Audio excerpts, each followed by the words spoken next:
তো নমস্কার। এখন যাচ্ছি মিটিংয়ে। আজকে থার্ড স্যাটারডে। প্রতি মাসে থার্ড স্যাটারডে আমাদের মিটিং থাকে, অনেকগুলোই মিটিং থাকে। যেমন আগের সপ্তাহে অফিসে যেতে হয়েছে খাতাপত্র নিতে। তো মাসে অনেকগুলোই মিটিং টিটিং থাকে।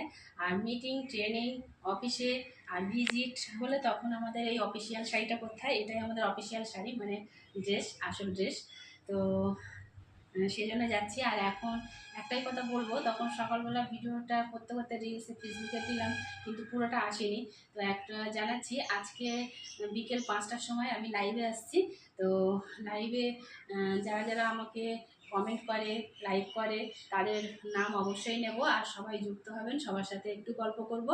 আর হচ্ছে আমার যে বিশেষ একজন এই ফেসবুকে মানে কন্টেন্ট মনিটাইজেশন বলো আর এত দূর আগানো বলো, এতদিন তো ভিডিওই করছিলাম। তো সে আমাকে অনেক সাহায্য করেছে, তার নামটাও নেব। আর নামগুলো নেব এই ভিডিওতে। যদি কেউ অনিচ্ছুক থাকে যে আমার নামটা নেবে না, তো এই ভিডিওতে অবশ্যই কমেন্ট করে লিখে জানিয়ে দেবে যে আমার নামটা দিদিভাই নেবে না। তো এখনকার মতো টাটা, আমি ঘুরে আসি মিটিংয়ে। নমস্কার।